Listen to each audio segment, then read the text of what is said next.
Okay, when after Paul's first missionary mission, he was at Italia, somewhere around here next to Perga, and he went down back into Antioch. When he went back into Antioch, he basically consorted, with the brothers and the men back then that were teaching the word, and basically, gave him a report of what him and Barnabas went out through, throughout so-called Asia Minor, teaching the Israelite foreigners. He gave them a report of what was going on, and they were all happy, and they were basically glad that the word was the Holy Spirit and the word was extended out to the Israelite foreigners to bring them back. Now, while they were at Antioch, this is just the same place where after their first journey is the same place where basically the righteous Pharisees that believed were saying that the Israelite foreigners had to be circumcised, and there was like a big argument going back and forth. So they sent Paul and Barnabas down to Jerusalem to consult the elders and the apostles about this matter and this question. So then when they went to Jerusalem, and the elders and apostles basically told them, look, tell them to abstain from meats that are strangled, from drinking blood, and things of that nature, And then they gave him a letter, and when they gave him that letter, Paul and Barnabas went back up to Antioch and gave the letter, to them, and that was the decision made at the council to where not to trouble the Israelite foreigners, and let them, just come into the faith and let them grow, basically. All right. So when after that all that ordeal took place, Paul basically told Barnabas, said, "Look, let's get ready to go on a go visit the brothers that we went to the different synagogues to teach them. Let's go visit them, and see how they're doing." And Barnabas said, "Well, look, I want to take John with us." And Paul said, "Nah, man, that's not good because he departed from us from the work, from I believe it was at Pamphylia or Phrygia, and he didn't go with them to the work. He left to go back to Jerusalem. So they had a fight, and basically Barnabas took John and went down into Cyprus, and Paul took Silas, and they went up back into so-called Asia Minor. So that's where we're at right now. This is Acts 15:35. Paul also and Barnabas continued in Antioch, teaching and preaching the word of the Lord with many others also. And some days after, Paul said unto Barnabas, let us go again and visit our brethren in every city where we have preached the word of the Lord, and see how they do. And Barnabas determined to take with him John, whose surname was Mark, but Paul thought not good to take him with them, who departed from them from Pamphylia and went not with them to the work. And the contention was so sharp between them that they departed asunder one from the other. And so Barnabas took Mark and sailed unto Cyprus. And Paul chose Silas and departed, being recommended by the brethren unto the grace of the Most High. And he went through Syria and Cilicia, confirming the churches. Now this is Syria here, and this is Cilicia. This is the land where he was born at in Tarsus. So he went out through all this region preaching the word. So you see this region here today, you still have Israelites there, that may not even look like Israelites, but that are remnants of the men and the people back then that Paul taught. All right, so they went from Antioch all the way through Syria into Cilicia, teaching the word. All right, so it says Acts 16:1. Then he came to Derbe and Lystra, and behold, a certain disciple was there named Timotheus, the son of a certain woman, which was a Jewess and believed, but his father was a Greek. This is where Paul met Timothy and brought him into the work. Now it says Derbe and Lystra. Most scholars or people say that it was in Derbe where he met Timothy. It doesn't really say specifically where it was at. It said Derbe and Lystra, so it could have been anywhere between here and here that Paul met Timothy. And that's when he brought him in for the work. It says which was well reported of by the brethren that were at Lystra and Iconium, because he did great works. Timothy. Him would Paul have to go forth with him, and took and circumcised him because of the Jews which were in those quarters, for they knew that his father was a Greek. And now remember, Paul just went down to Jerusalem to get a letter from the elders and the apostles of that the Israelite foreigners didn't have to be circumcised. But Paul circumcised Timothy anyway, because really, technically, they should have been circumcised, but they had to been given time to really grow into to that position, so to speak. All right. It says, and as they went through the cities, they delivered them the decrees for to keep that were ordained of the apostles and elders which were at Jerusalem.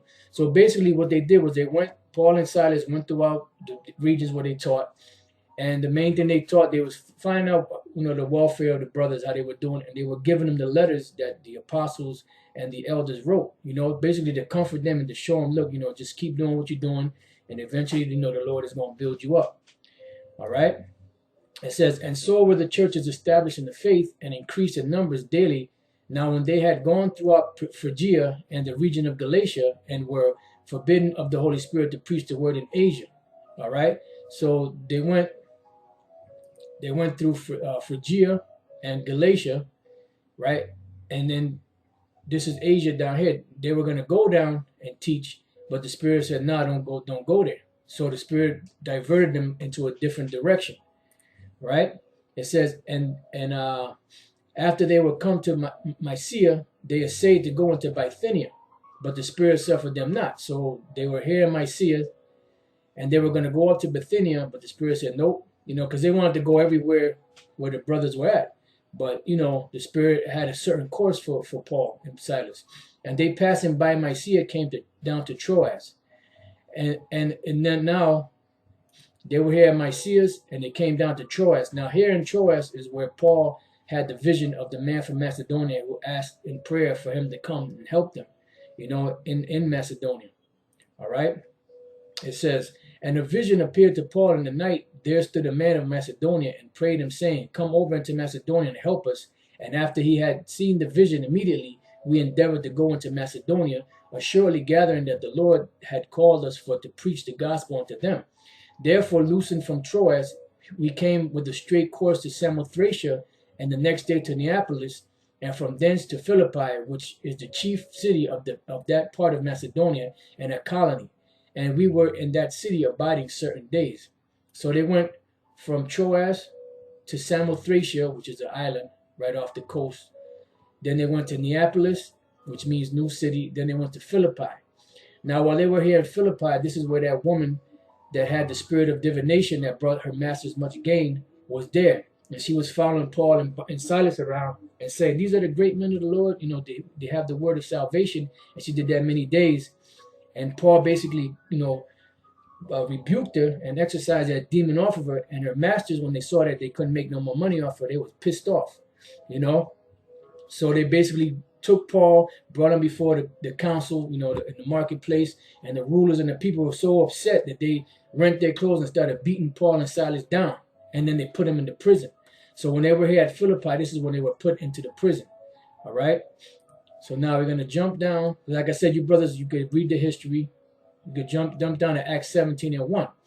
It says, now when they had passed through Amphipolis and Apollonia, they came to Thessalonica, where was a synagogue of the Jews. Because remember, they were being persecuted at Philippi, and they were basically beaten, and thrown into prison.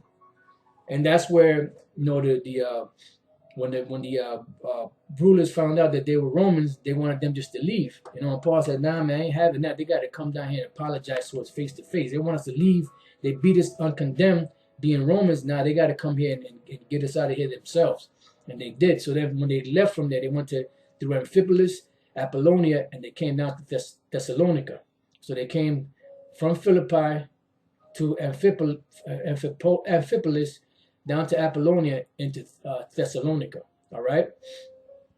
And we're going to skip around. It says, verse 15, Acts 17:15. And they that conducted Paul brought him unto Athens, and receiving a commandment unto Silas, Timotheus, for to come to him with all speed, they departed. Now while Paul waited for them at Athens, his spirit was stirred in him when he saw the city wholly given to idolatry. And a lot of these places where they were going, I skipped verse 10. When they left Thessalonica, it says, and the brethren immediately sent away Paul and Silas by night unto Berea, who coming thither went into the synagogue of the Jews. The reason why they went to Berea was because here in Thessalonica, they were being also persecuted.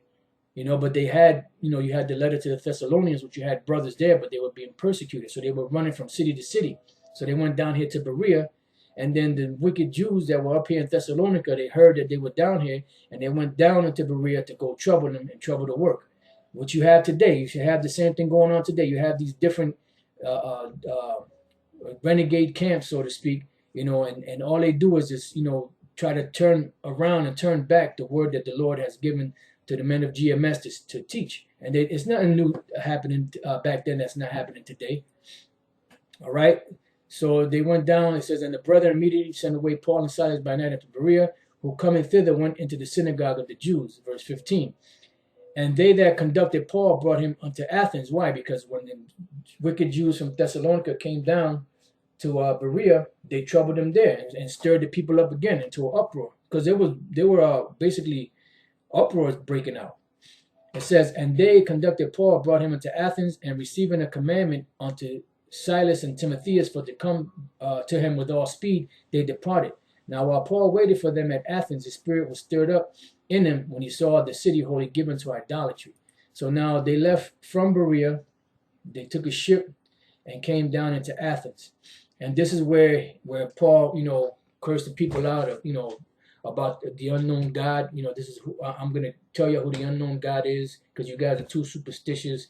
This is where he was at Mars Hill, the Areopagus, where he was, where they like to listen to different versions of different knowledge and wisdom, So this is where all this stuff was happening at. And Paul was basically breaking it down to them. And some believed and some didn't. All right. Continuing on, we're going to jump down to Acts 18:1. And after these things, Paul departed from Athens and came to Corinth. And this is, he left Athens and he came to Corinth. This is where he met Aquila and Priscilla. This is where there was a church established. This is where the letters of 1 Corinthians and 2 Corinthians were written to. It says it says and found a certain Jew named Aquila, born in Pontus, lately come from Italy, with his wife Priscilla, because that Claudius had commanded all Jews to depart from Rome, and came unto them. All right, we're going to jump down to verse 18, Acts 18:18. And Paul after this tarried there yet a good while, and then took his leave of the brethren and sailed thence into Syria. So he's about to go back to Syria, the Syrian Antioch. And with him Priscilla and Aquila, having shorn his head in Cenchrea, for he had a vow. And here in Cenchrea, this is Corinth, and here this is Cenchrea. This is where Paul, shaved his head because he had that vow with him. Okay. It says, and he came to Ephesus and left them there, but he himself entered into the synagogue and reasoned with the Jews. So when he left Cenchrea, he came to Ephesus and he left Aquila and Priscilla there. And then he went into the synagogue, and he, as his manner was to teach. And it says, when they desired him to tarry longer time with them, he consented not, but bade them farewell, saying, I must by all means keep this feast that cometh in Jerusalem. But I will return again unto you, if the Most High will. And he sailed from Ephesus. And when he had landed at Caesarea and gone up and saluted the church, he went down to Antioch. All right, so he left from Ephesus. He sailed down to Caesarea, Then from there, he went down to Jerusalem, kept the feast of the Passover, and then went up to Antioch, and basically gave a report of what was going on, and the letters that he gave out, to the Israelite foreigners out there, and comforting and strengthening their spirit. So this has been Paul's second missionary journey. With that, I hope you brothers learned something. Until the next time, I say shalom.